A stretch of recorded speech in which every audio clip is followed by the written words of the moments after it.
අලුත් වීඩියෝ එකක් අරගෙන අලුත් පාඩමක් අරගෙන මගේ යාළුවෝ හම්බ වෙන්න මම ඇවිල්ලා තියෙනවා තවත් ලස්සන තැනකට. ඉතින් ඔයාලා හැමෝටම පේනවා ඇති මගේ පිටිපස්සෙන් ලොකු දියැලක් කඩාගෙන වැටෙනවා. ඉතින් මේ දියැලට කියන නම මම මුලින්ම ඔයාලට කියන්න.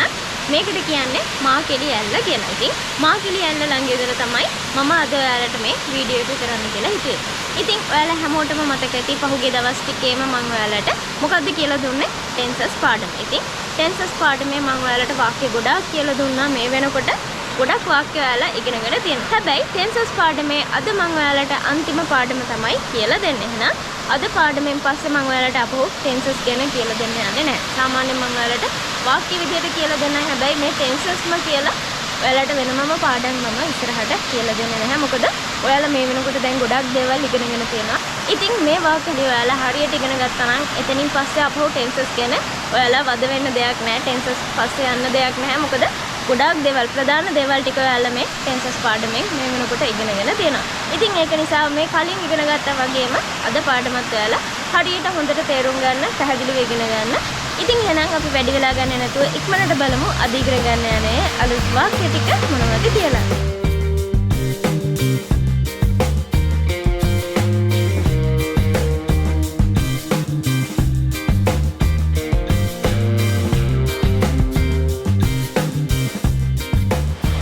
ඉතින් එහෙනම් අපි බලමු මුල්ම වාක්‍ය මොකක්ද කියලා. මුලින්ම තියෙනවා he brushes his teeth twice a day. He brushes his teeth twice a day. ඉතින් මේ වාක්‍ය මම ඔයාලට මුලින්ම තේරුම කියලා දෙන්නම්. He brushes ඒ කියන්නේ ඔහු මදිනවා. brush නෙමෙයි he brushes. He brushes his teeth ඒ කියන්නේ ඔහුගේ දත් මදිනවා twice a day. ඒ කියන්නේ මොකද්ද? දවසකට දෙපාරක්. twice a day දවසකට දෙපාරක්. එහෙනම් he brushes his teeth twice a day. ඒ කියන්නේ මොකද්ද?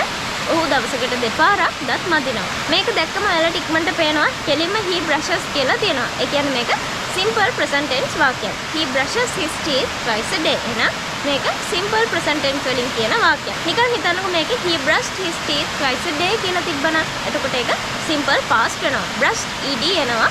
එතකොට ඒක simple past වෙනවා. ඉතින් මම හිතනවා ඔයාලට මේක තේරෙනවා ඇති කියලා. ඔයාලා දැන් මේකේ ප්‍රශ්න අහන්න දන්නවා ඇති. ඉතින් ඒ වගේ දේවල් ඔයාලා ටිකක් දැන් තනියම කරන්න. මම හැමදාම ඔයාලට කියලා දෙනවා. ඉතින් ඒක නිසා මේ වාක්‍ය ටික ඔයාලා අද තනියම පුරුදු වෙන්න. තනියම try කරලා බලන්න. මේකෙන් ප්‍රශ්න අහන්න ඕ කියන්න නැහැ කියන ගොඩක් දේවල් කියන්න පුළුවන්. මේ වාක්‍යෙම තව වෙනස් කරන්න පුළුවන්. ඒ ටික ඔයාලා අද තනියෙන් කරන්න. ඉතින් එහෙනම් අපි මෙතන ඉඳලා බලමු ඊළඟ වාක්‍ය මොකද්ද කියලා. ඊළඟ වාක්‍ය තමයි she had been helping poor people for 5 years. She had been helping poor people for 5 years. ඉතින් මේ වාක්‍ය තේරුම චුට්ටක් බලන්න. She had been helping poor people. ඒ කියන්නේ ඇය දුප්පත් මිනිසුන්ට උදව් කරමින් ඉඳලා තිබ්බා for 5 years. ඒ කියන්නේ අවුරුදු 5ක් තිස්සේ. එහෙනම් ඔයාලට මේකේ පේනවා she එකත් එක්ක had ඇවිල්ලා තියෙනවා. had කියන එක දැක්කට පස්සේ මොකද්ද මතක් වෙන්නේ? මේක past tense වලින් කියන වාක්‍යයක්. හැබැයි අපි past tense එකේ මොන tense එකද කියලා අඳුර ගන්න ඕනේ. ඊට පස්සේ been කියලා තියෙනවා. been කියන එකත් එක්ක helping වෙලා තියෙනවා. she had been helping කියලා තියෙන්නේ. ඉතින් been එකත් එක්ක ing ආවට පස්සේ ඔයාලට ටග්ගල මොකද්ද මතක් වෙන්නේ? මේක perfect continuous කියලා මතක් වෙන්න ඕනේ. එහෙනම් මේක past perfect continuous වලින් කියන වාක්‍යයක්. කොහොමද තිබ්බේ? she had been helping poor people for 5 years. ඒ කියන්නේ ඇය අවුරුදු 5ක් තිස්සේ දුප්පත් මිනිස්සුන්ට උදව් කරමින් ඉඳලා තිබ්බා. ඉතින් මම හිතනවා ඔයාලට මේ කියලා දුන්න එක හොඳටම තේරෙනවා ඇති කියලා. මම ඉස්සෙල්ලා කිව්වා වගේම මේ වාක්‍යනොත් ඔයාලා තනියම ප්‍රශ්න අහන්න. තනියම වෙනස් කරලා කියන්න. ඉතින් ඔය ටික ඔයාලා අද තනියම කරන්න. අපි බලමු ඊළඟ වාක්‍ය මොකද්ද කියලා. ඊළඟ වාක්‍ය තමයි the thief had revealed the truth to the police. අපෝ මම කියන්න the thief had revealed the truth to the police. ඒ කියන්නේ මොකද්ද? මුලින්ම තියෙනවා thief කියලා. ඉතින් thief කියලා කියන්නේ හොරාට.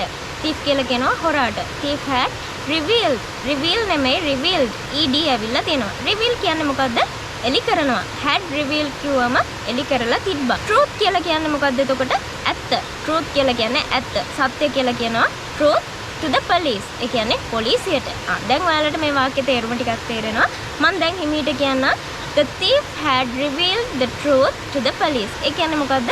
හොරා පොලිසියට ඇත්ත එලි කරලා තිබ්බා. ඔන්න ඕක තමයි මේ වාක්‍ය තේරුම. ඉතින් ඔයාලට මේක දැක්කම පේනවා the thief had කියලා තියෙනවා. had කියන එක දැක්කම මේ tense එක මොකද්ද? මේක past tense වලින් කියන වාක්‍යයක්. හැබැයි past tense වල මොකක්ද? reveal කියලා නෙමෙයි තියෙන්නේ. ed ඇවිල්ලා revealed වෙලා තියෙනවා. ඒ කියන්නේ past participle වෙලා තියෙනවා. එහෙනම් මේ tense එක මොකද්ද?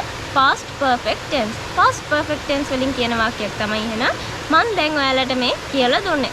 ඉතින් මම හිතනවා ඔයාලට මේක තේරෙනවා ඇති කියලා. තව එක සැරයක් මම ඔයාලට කියන්නම්. The thief had revealed the truth to the police. The thief had revealed the truth to the police. ඒ කියන්නේ හොරා පොලිසියට ඇත්ත එලි කරලා තිබ්බා. ඉතින් ඕකත් ලේසි වාක්‍යයක්. අපි බලමු ඊළඟ වාක්‍ය මොකක්ද කියලා. ඊළඟ වාක්‍ය තමයි You have been singing songs for an hour. You have been singing songs for an hour. ඒ කියන්නේ මොකද්ද?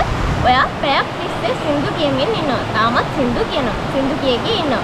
ඉතින් ඒක තමයි මේකේ තේරුම. You have been singing songs for an hour. කෙලින්ම you එකත් එක්ක have ඇවිල්ලා තියෙනවා. You have been singing. Been singing. ing තියෙනවා ක්‍රියාපදයේ අගට. You have කියන එක දැක්කම ඔයාලා දන්නවා මේක present tense වාක්‍යයක් කියලා. හැබැයි have been singing කියලා තිබ්බම මොකක්ද ඒ tense එක? present perfect continuous. present perfect continuous වලින් කියන වාක්‍යයක් තමයි මම දැන් ඔයාලට මේ කියලා දුන්නේ. You have been singing songs for an hour. You have been singing songs for an hour. ඒ කියන්නේ ඔයා පැයක් තිස්සේ සින්දු කියමින් ඉන්නවා. ඒ කියන්නේ එයා තාම සින්දු කියනවා. තාම නවත්තලා නැහැ. තාම ඒක කරගෙන යනවා. එහෙම තමයි මේ present perfect continuous වලින් අපි වාක්‍ය කියන්නේ. ඉතින් මම හිතනවා ඔයාලට ඒ වාක්‍යය තේරෙනවා ඇති කියලා. මම ඉස්සෙල්ලා කිව්වා වගේ ඔයාලා තනියෙන් මේකෙන් තව දේවල් කියන්න උත්සාහ කරන්න. අපි බලමු එහෙනම් මේ tenses පාඩමේ අන්තිම වාක්‍ය මොකක්ද කියලා. අන්තිම වාක්‍ය තමයි එහෙනම් We will be watching a movie tomorrow. We will be watching a movie tomorrow. We එකත් එක්ක will ඇවිල්ලා තියෙනවා. will කියන එක තිබ්බම ඔයාලට මතක් වෙන්න ඕනේ. will දාන්නේ අපි future tense වලදී. We will be watching a movie. We will be watching කියලා තියෙනවා. we එකත් එක්ක watching කියලා තියෙනවා ක්‍රියාපදයට. ing ඇවිල්ලා තියෙනවා. එහෙනම් මේක future continuous වලින් කියන වාක්‍යයක්. We will be watching a movie tomorrow. හැබැයි මේ වාක්‍ය තේරුම මම ඔයාලට තාම කියලා දුන්නේ නැහැ. කොහොමද මේකේ තේරුම එන්න ඕනේ? We will be watching කියලා කිව්වම අපි බලමින් ඉඳීවි කියලා තමයි කියන්නේ. tomorrow කියන්නේ හෙට. අපි බලමින් ඉඳීවි එහෙම නැත්නම් හෙට අපි movie එකක් බලාවි. අන්න ඒ වගේ තේරුමක් තමයි මේකෙන් කියන්නේ. will එක දැක්කම ඔයාලා අනිවාර්යෙන් දන්නවා ඒක future tense කියලා. ඒක නිසා මේකෙදී අපි හෙට movie එකක් බලාවි. හෙට movie එකක් බල ඉඳීවි. අන්න ඒ දෙකම ඔයාලට කියන්න පුළුවන්. මොකද will be කියලා තිබ්බම ඔයාලා ඒකේ තේරුම දැන් දන්නවා. ඉතින් මම හිතනවා ඔයාලට දැන් මේ tenses පාඩම හොඳටම තේරෙන්නේ නැති කියලා. එහෙනම් සම්පූර්ණයෙන්ම දැන් ඔයාලා මේ tenses පාඩමෙන් වාක්‍ය 40ක් දැන් වෙනකොට ඉගෙන ගත්තා. ඉතින් මේ වාක්‍ය 40 හොඳටම බලන්න. දන්නේ නැති කෙනෙක් ඉන්නවා නම් tenses හරියට තේරෙන්නේ නැති tenses වලට බය කෙනෙක් ඉන්නවා නම් මේ වාක්‍ය 40 චුට්ටක් බලන්න. මේකෙදිත් මම ඔයාලට පොඩි දේ ඉඳලා හැමදේම පැහැදිලි කරලා තියෙනවා. ගොඩක් සරල විදිහට කියලා දීලා තියෙනවා.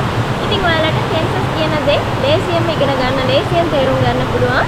මේ පාඩම් ටික බැලුවොත්. ඉතින් මම මේ පාඩම් 8ම කරේ ඔයාලට ගෙදර ඉඳලා නෙමෙයි ටිකක් එළියට යන ගමන් ලස්සන තැන් වලට යන ගමන් තමයි මේ පාඩම කියලා දුන්නේ. ඉතින් ඒකටත් හේතුවක් තියෙනවා. සාමාන්‍යයෙන් අපි ටිකක් අමාරු වගේ දෙයක් ඉගෙන ගන්නකොට එක තැන ඉඳලා ඉගෙන ගන්නවට වඩා ටිකක් එළියට ඇවිල්ලා ලස්සන දේවල් දිහා බලලා ඒවත් එක්ක ඉගෙන ගන්නකොට ඒවා ටිකක් ඔළුවට යනවා වැඩි, ටක් ගාලා මතක හිටිනවා, තේරුම් ගන්න පුළුවන්.